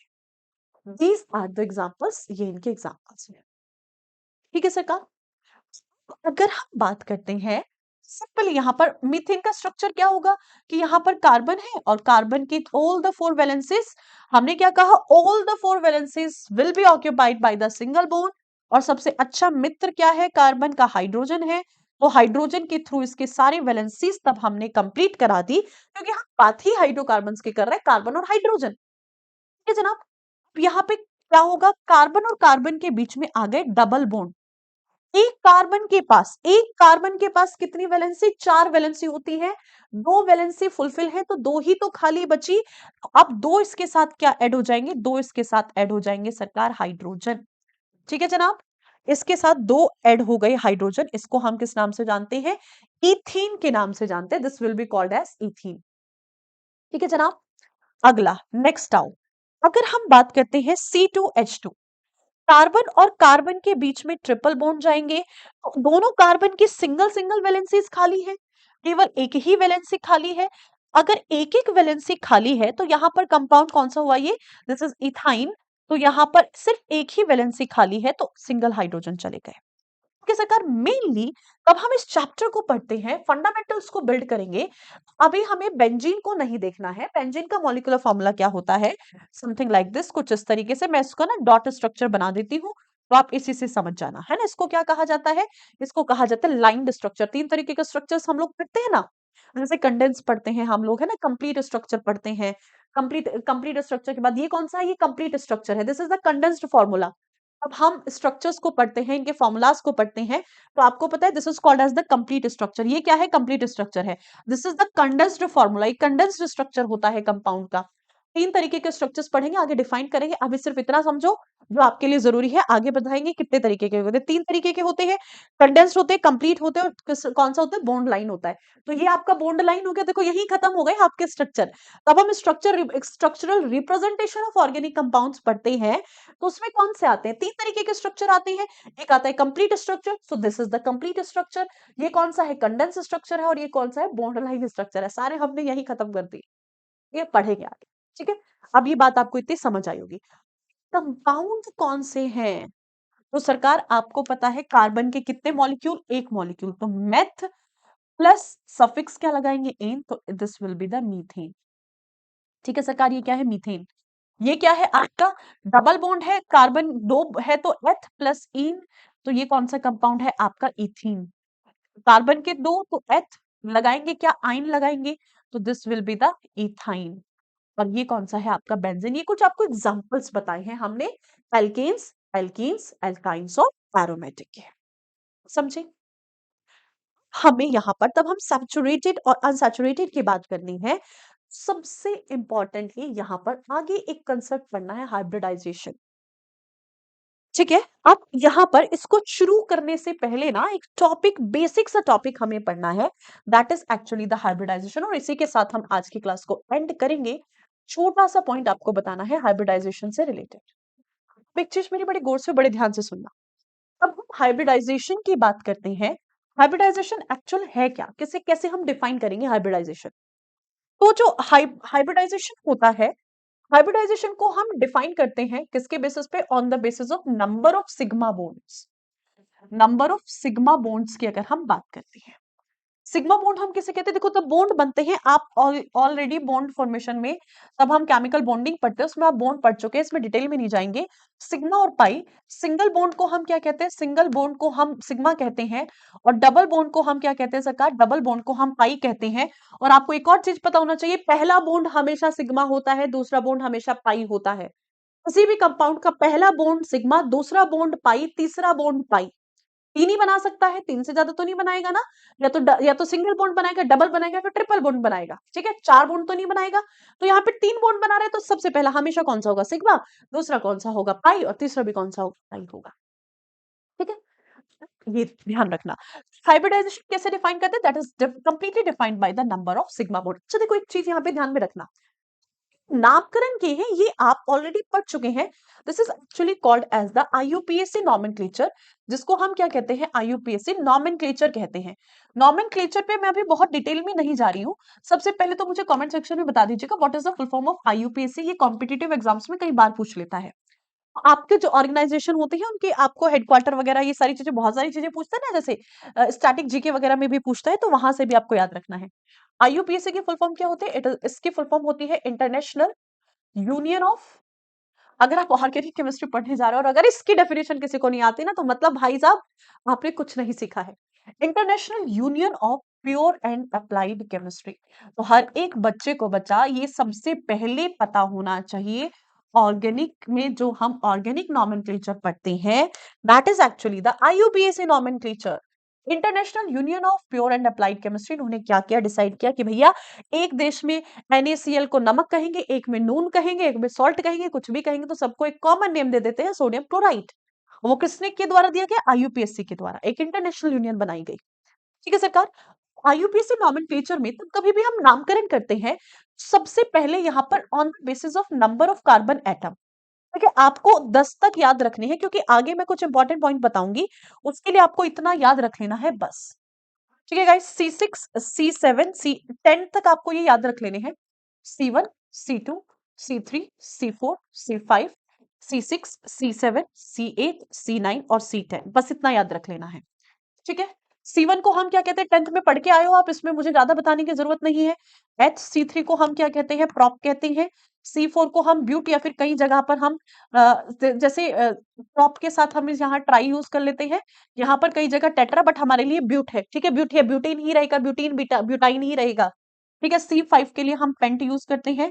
C6 के लिए हेक्स यूज करते हैं, कौन से वाली पेंट है? तो PENT वाली नहीं है। 7 के लिए हम हेप्ट यूज करते हैं। C8 के लिए oct, C9 is the non, and C10 is the dec, ठीक है। ये तो होते हैं प्रीफिक्स, ठीक है। सफिक्स किसके बेसिस पे डिसाइड होते हैं? सफिक्स हमेशा डिसाइड होते हैं on the basis of number of bond.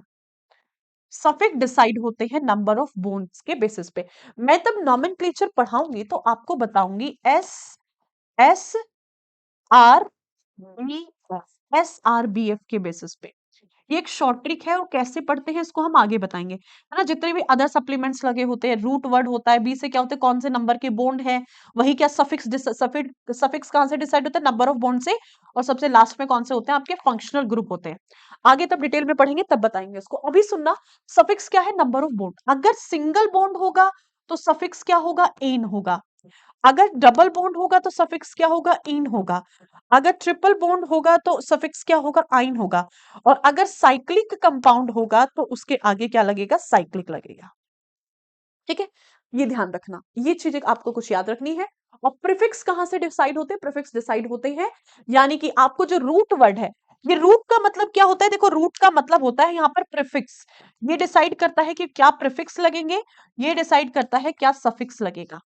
और ये होते हैं अदर सप्लीमेंट, जैसे आपने क्लोरीन लटका दिया है ना, सोडियम लटका दिया, कहीं पर अल्कोहल लटका दिया, तो ये क्या होता है? सब्स्टिट्यूट्स होते हैं। अलग अलग क्या क्या आप यहाँ पर लगा रहे हो, सबस्ट्रेट जिनको हम कहते हैं। कि अभी समझ नहीं आएगा, ये आगे जाके समझ आएगा आपको। तब बात आपको समझ आई है ना, ठीक है।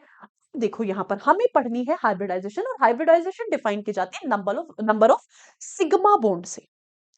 आपको पता है नंबर ऑफ सिग्मा बॉन्ड क्या डिफाइन करता है? जो नंबर ऑफ सिग्मा बॉन्ड है, ये डिफाइन करता है हाइब्रिडाइजेशन। और इस हाइब्रिडाइजेशन के अंतर्गत इसी सिग्मा बॉन्ड के अंदर प्रॉपर्टीज होती है। ये किसको? बॉन्ड लेंथ को इन्फ्लुएंस करता है। It can influence the bond enthalpy. ये एनसीईआरटी के साफ साफ शब्दों में लाइन में लिखा हुआ है। कि हाइब्रिडाइजेशन के अंदर टेंडेंसी है to influence the bond length as well as to influence the bond enthalpy. कितना स्ट्रॉन्ग बॉन्ड होगा ये किस पर डिपेंड करेगा, ये डिपेंड करेगा उसके बॉन्ड की अगर हम बात करते हैं, ठीक है, हाइब्रिडाइजेशन पर। समझे बात को? अब देखो यहाँ पर जो सिग्मा और पाई बॉन्ड होता है ना, इसमें हमेशा कौन सा स्ट्रॉन्ग होता है? सिग्मा बॉन्ड हमेशा स्ट्रॉन्ग होता है, क्योंकि इसकी बॉन्ड लेंथ पाई से कम होती है। इतनी कम bond length, shortest the bond length and strongest will be the compound. देखो मुझे यहाँ से एक चीज आपको बता रही थी, अब हमें कंपाउंड यूज करनी है। सबसे पहले इथेन, एक तो हमें इथेन लेना है, क्योंकि एनसीईआरटी में एग्जाम्पल दिया हुआ है इसलिए हमें ये पढ़नी है, क्योंकि एनसीईआरटी की लाइन लेना हमारे लिए पत्थर की लकीर है। इथीन, और तीसरा कौन सा कंपाउंड आता है सरकार? थर्ड कंपाउंड आता है आपका इथाइन। तो फॉर्मूला क्या होगा? दो कार्बन है C2, इथेन का क्या था? CnH2n+2। फॉर्मूला याद रखो। देखो अब हमें नहीं पता इथेन का सूत्र क्या होता है, क्या बताया था? CnH2n+2। एथ का मतलब दो कार्बन, तो क्या होंगे यहाँ पर कितने? 6। 2 टू जा 4+2, यानी कि फॉर्मूला क्या हो गया? C2 4 यहाँ पर इसका कंडेंस फॉर्मूला क्या होगा इथेन की अगर हम बात करते हैं? तो C2H6। ठीक है सरकार। इथीन क्या है? CnH2n था, तो ये क्या हो जाएगा? C2H4।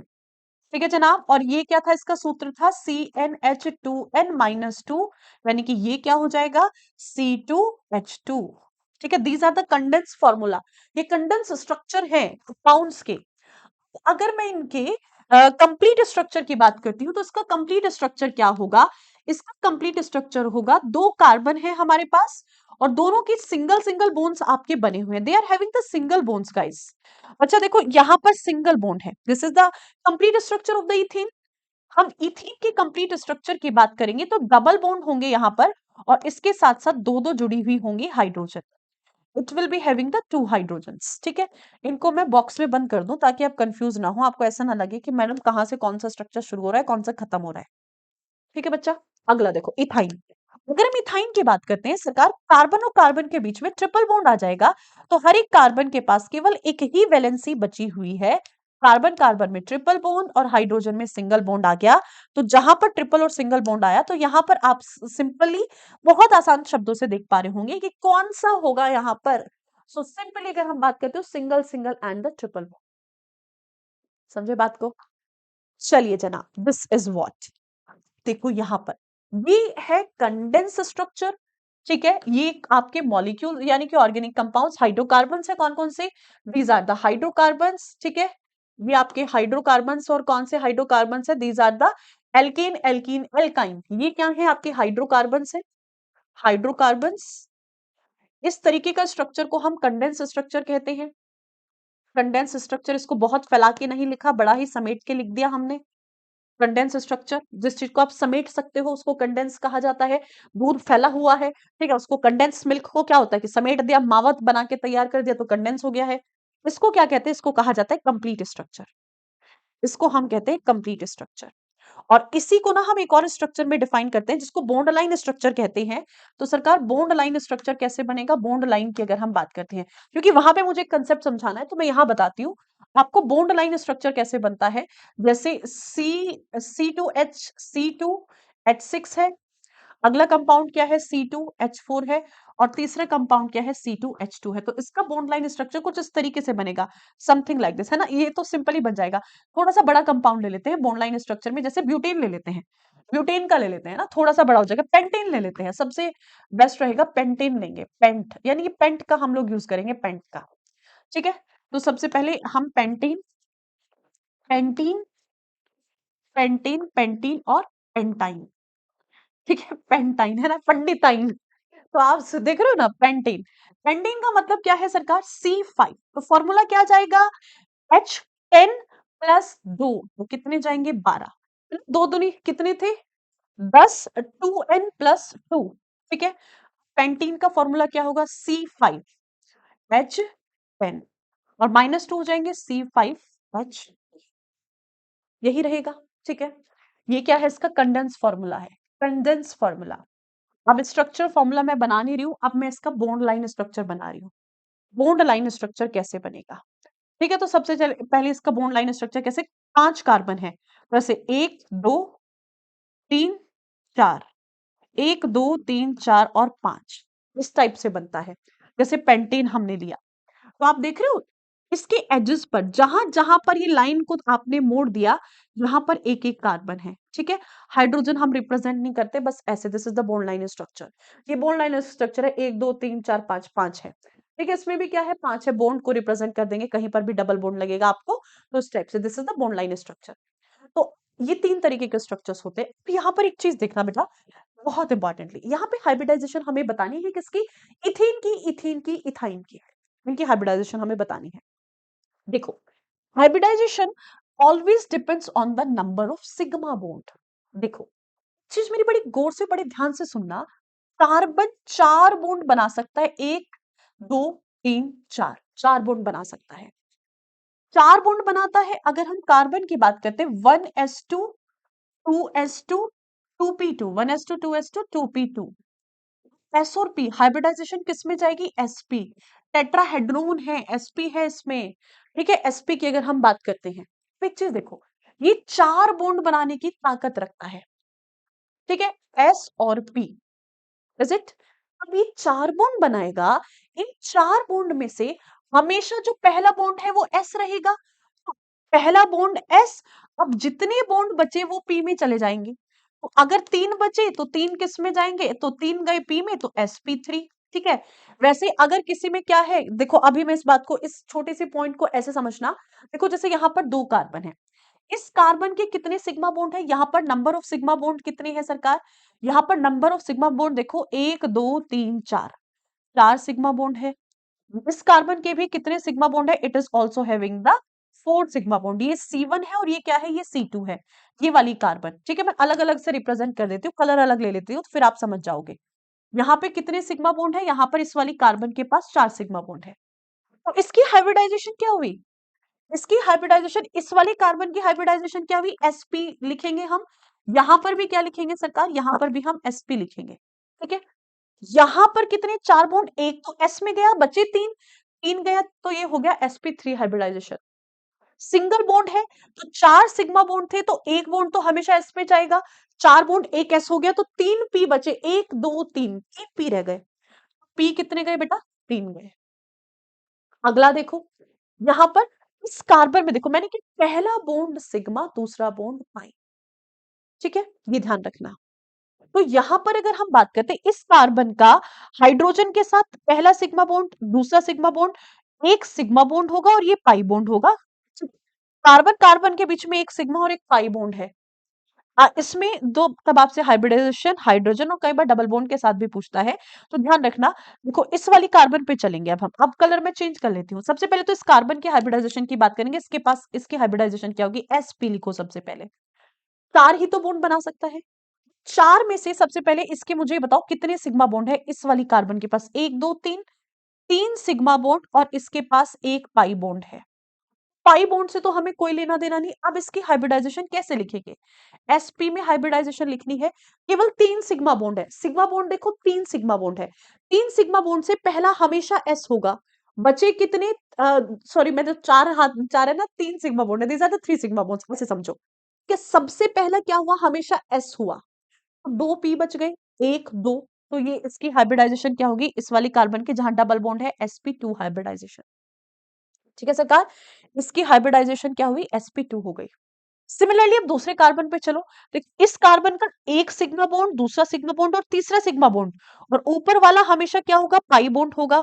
तो इसकी भी हाइब्रिडाइजेशन क्या होगी, इसके पास कितने सिग्मा बॉन्ड है, इस वाली कार्बन के पास 3 सिग्मा बॉन्ड और एक पाई बॉन्ड, तो इसकी भी हाइब्रिडाइजेशन क्या होगी, sp2 होगी। दोनों कार्बन की हाइब्रिडाइजेशन, इसकी भी sp2 इसकी भी sp2। इस दोनों पर आते हैं। सबसे पहले इस वाली कार्बन की बात करें, इस कार्बन के पास कितने सिग्मा बॉन्ड, देखो एक सिग्मा, दूसरा सिग्मा, ठीक है। अब इन 3 में से तब कार्बन कार्बन के बीच में बात करेंगे, एक सिग्मा, दूसरा हमेशा पाई और तीसरा हमेशा पाई, तो इसके पास सरकार 2 सिग्मा बॉन्ड है और 2 ही इसके पास पाई बॉन्ड है। इस कार्बन की हाइब्रिडाइजेशन क्या होगी, हाइब्रिडाइजेशन हम किससे, sp से ही रिप्रेजेंट करेंगे। सिग्मा बॉन्ड तो 2 ही है इसके पास, 2 सिग्मा बॉन्ड, तो पहला s होगा तो दूसरा p जाएगा, तो इसकी हाइब्रिडाइजेशन क्या होगी, it will be having the sp hybridization. Similarly अगर हम नेक्स्ट कार्बन पर चलते हैं बच्चा, तो इसके पास पहला सिग्मा बॉन्ड, मतलब ये तो कार्बन और हाइड्रोजन के बीच का सिग्मा बॉन्ड है। कार्बन और कार्बन के ट्रिपल बॉन्ड पर आओ, तो इसमें पहला बॉन्ड हमेशा सिग्मा बॉन्ड, दूसरा बॉन्ड हमेशा पाई बॉन्ड, और तीसरा बॉन्ड हमेशा पाई बॉन्ड। समझ रहे हो आप गाइस? यहां पर अगर मैं इसकी हाइब्रिडाइजेशन की बात करती हूँ बच्चा, तो इसके पास कितने सिग्मा बॉन्ड है? It is having the 2 sigma bond, और पाई बॉन्ड कितने हैं? 2 है। तो पाई से तो हमें कोई लेना देना नहीं, हमें तो सिर्फ नंबर ऑफ सिग्मा बॉन्ड चाहिए। तो हाइब्रिडाइजेशन तो sp में लिखी जाएगी, क्योंकि क्या है, लास्ट 2 सेल जो है कार्बन में sp ही है। आपको पता है 2 सिग्मा बॉन्ड, पहला हमेशा s, दूसरा हमेशा p होगा। जितने बचे वो तो रेस्ट ऑफ द p में ही जाएंगे। तो यहां पर इसकी भी हाइब्रिडाइजेशन क्या होगी? sp होगी। कहने का मतलब इथेन की हाइब्रिडाइजेशन sp3 कैसा होगा? टेट्राहेड्रल स्ट्रक्चर होगा इसका। इथीन की क्या होगी? sp2। sp2 हाइब्रिडाइजेशन है तो कैसा होगा? ट्राइगोनल प्लानर होगा। और इथाइन की क्या होती है? sp। Is it? बताओ, समझ आई बात? हाँ या नहीं? तो हाइब्रिडाइजेशन कौन सी? sp3 sp2 sp। ये बात आपको समझ आ गई होगी। Got it? अब देखो, एक और छोटा सा कंसेप्ट, इसके बाद इस टॉपिक को खत्म करेंगे, क्योंकि इसके बाद फिर आपका ये पॉइंट खत्म हो जाएगा। तब हम sp ऑर्बिटल्स की बात करते हैं। Orbital, these are the orbitals, ठीक है? sp ऑर्बिटल्स की तब हम बात करते हैं। तो sp हाइब्रिड, जो हाइब्रिडाइज्ड, ऐसे लिख लो, sp हाइब्रिडाइज्ड ऑर्बिटल्स जो होती हैं, हाइब्रिडाइज्ड ऑर्बिटल्स, इनके अंदर एस और पी कैरेक्टरिस्टिक्स डिफाइन किए जाते हैं। जैसे आपको पता है सिग्मा बॉन्ड क्या होता है? Sigma bond is based on the S character, और जो पी बॉन्ड होते हैं, मतलब पाई बॉन्ड होता है, वो क्या है? जिसमें पी ऑर्बिटल्स दोनों एक दूसरे के ऊपर ओवरलैप करती है, ओवरलैप या फिर पैरेलल होती है, ठीक है? दोनों की दोनों पैरेलल होती है।